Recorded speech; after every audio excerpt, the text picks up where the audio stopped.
तो चलिए reporter live में आगे बढ़ते और सीधा रुख करते हैं दुर्ग का, जहां से हमारे संवाददाता सुबोध तिवारी हमारे साथ जुड़ चुके हैं। जी सुबोध जी, जैसी कौन सी खबरें जो पूरे दिन सुर्खियों में छाए रहने वाली हैं?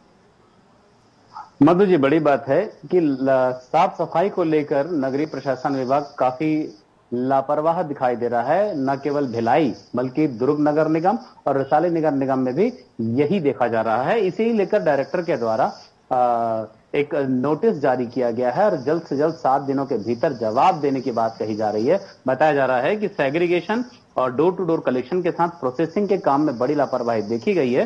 तीनों अधिकारियों का नाम, निगम भिलाई के स्वास्थ्य अधिकारी का नाम धर्मेंद्र मिश्रा, दुर्ग निगम के स्वास्थ्य अधिकारी का नाम जावेद और तीसरा एक नाम बताया जा रहा है विजेंद्र सिंह परिहार। इन तीनों को ही नोटिस इशू किया गया है। 7 दिनों के भीतर जवाब देने की बात की जा रही है, अन्यथा कड़ी से कड़ी कार्रवाई भी की जा सकती है।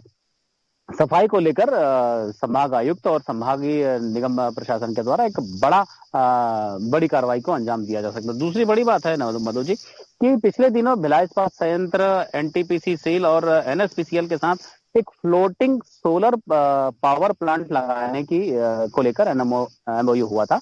यह सोलर पावर प्लांट जो है ये मरुदा जलाशय में लगाया जाएगा। यह पहला ऐसा पावर प्लांट होगा जो कि पानी पे लगे सोलर पैनल से विद्युत का उत्पादन किया जाएगा। अब इसी के तहत एक और एमओयू साइन किया गया है क्रेडा के साथ। जी हाँ, क्रेडा के साथ एमओयू साइन किया गया है भिलाई इस्पात संयंत्र के द्वारा कि यहाँ की जितने भी टाउनशिप की बिल्डिंगें हैं, चाहे वह आवासीय परिसर हो या व्यावसायिक परिसर हो, उनकी छतों पर सोलर पैनल लगाकर लगभग 35 मेगावाट विद्युत का उत्पादन यानी कि बिजली का निर्माण किया जाएगा, बिजली उत्पादन किया जाएगा और साथ ही इससे 51,345 टन कार्बन डाइऑक्साइड के उत्सर्जन में कमी आएगी।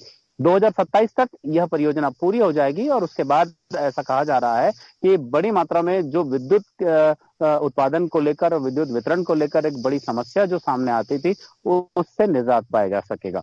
तीसरा बड़ा मसला है क्षेत्र में अवैध मुरम खनन को लेकर मधु जी। हालांकि लगातार राज्य शासन और जिला प्रशासन के द्वारा यह कोशिश की जाती है कि अवैध तरीके से कहीं भी किसी भी तरह के गौण खनिज पदार्थों का खनन ना हो। बावजूद इसके देखा जा रहा है कि मिली भगत कहा जाता है, जैसे कि खनिज अधिकारी, खनिज विभाग के अधिकारियों और जो मुरम माफिया है उनके बीच की मिली भगत की वजह से थनौद, भानपुरी, रिसामा, मतवारी, निकुम, चंदखुरी जैसे दर्जन भर गाँव में अवैध तरीके से मुरम खनन किया जा रहा है।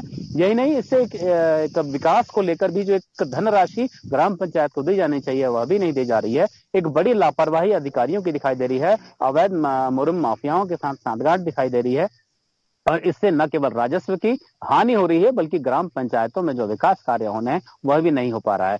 इसे लेकर बड़ी कार्रवाई कुछ दिनों में, क्योंकि जिलाधीश ऋचा प्रकाश चौधरी के पास शिकायत की जा चुकी है, हो सकता है आने वाले दिनों में एक बड़ी कार्रवाई को अंजाम दिया जाए जिला प्रशासन के द्वारा।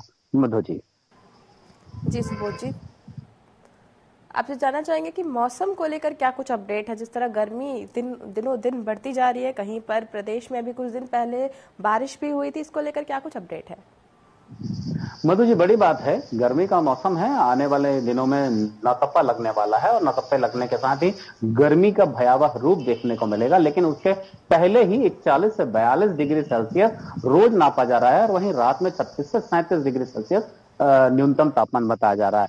हालांकि होने वाली बात यह है कि जो गर्मी है उसके साथ जो लू के थपेड़े चल रहे हैं उससे बच्चों को काफी तकलीफों का सामना करना पड़ रहा है और साथ ही बुजुर्गों को भी। इन गर्म हवा के थपेड़ों के संपर्क में आने से बच्चों को नजला, जुकाम और मतली होने लगी है। साथ ही बुजुर्ग जो कि वयोवृद्ध हैं, लगभग 60 से ऊपर की एज के हैं, उनकी भी तबीयत काफी खराब होती जा रही है और इन सभी को लेकर जिला प्रशासन के द्वारा हालांकि नोटिस जारी की गई थी कि धूप से लोगों को बचाया जाए और छायादार जगहों की व्यवस्था की जाए और साथ ही जिला अस्पताल और साथ ही जो भी छोटे छोटे अस्पतालें हैं वहां पर तत्काल ओआरएस जैसे घोल की सुविधा मुहैया हो, ताकि किसी भी तरह से जो नमक शक्कर की कमी शरीर में हो जाती है अधिक गर्मी से, उसकी पूर्ति हो और निःशुल्क रूप से इन सभी को इलाज का फायदा मिले। मधु जी। जी सुबोध जी, तमाम जानकारियों के लिए आपका बहुत बहुत धन्यवाद।